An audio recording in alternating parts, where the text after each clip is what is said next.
পিতৃহীন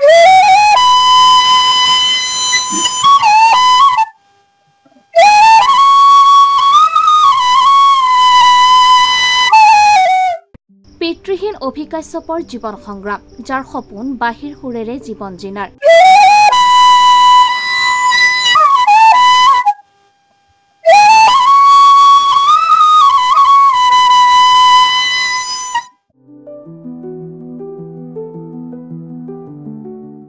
জুবিন গাৰ্গেও যাক কৈছিল ঘৰলৈ লৈ যোৱাৰ কথা, অভিকাশ্যপৰ সুৰৰ যাদু।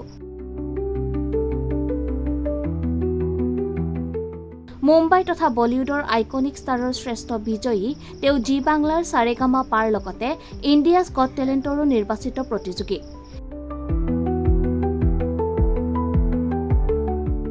তেওঁ মা আৰু আইতাই ৰন্ধা বৰ তৃপ্তিৰে খায়। মোক 10 বছৰ পিছত জুবিন গাৰ্গে লৈ যোৱাৰ প্ৰতিশ্ৰুতি দিছে। মঞ্চত জুবিন গাৰ্গৰ প্ৰশংসা শুনি বহুত ভাল লাগিল।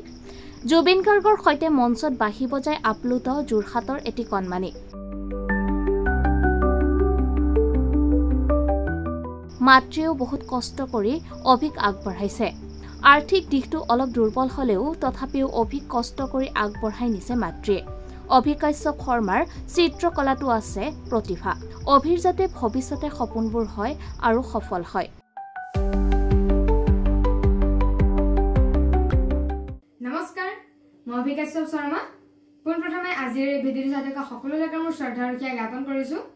বৰ্তমান মই বাঁহী আৰু চিত্ৰাংকনৰ প্ৰশিক্ষণ লৈ আছোঁ। তাৰ লগতে মই আমাৰ অসমৰ যি থলুৱা বাদ্যযন্ত্ৰ আছে যেনে খোল, নেগেৰা, ঢোল, তাৰ লগতে সুতুলি আৰু এইসমূহ বাদ্যযন্ত্ৰ বজাবলৈ মই চেষ্টা কৰি আছোঁ। তাৰ লগতে কিছুমান ৱেষ্টাৰ্ণ ইনষ্ট্ৰুমেণ্ট যেনে ইউকুলেলে, মাউথ অৰ্গেন সেইসমূহ বজাবলৈ চেষ্টা কৰিছোঁ। আৰু বৰ্তমান মই বাঁহীৰ চ'ল' পাৰফৰ্মেঞ্চো কৰোঁ। আৰু আপোনালোকৰ যদি কিবা অনুষ্ঠান থাকে তেনেহ'লে মোক জনাব। আৰু বৰ্তমান আপোনালোকে মোক আশীৰ্বাদ কৰিব যাতে মই ৰাইজৰ মাজত থাকি ভাল ভাল কাম কৰি যাব পাৰোঁ আৰু যি মোৰ সপোন আছে সেই মই সাৰ্থক কৰিব পাৰোঁ। ধন্যবাদ। টিয়কৰ পৰা গৌৰী শংকৰ ভৰালী ৰিপৰ্ট, ৰিপাব্লিকেনি।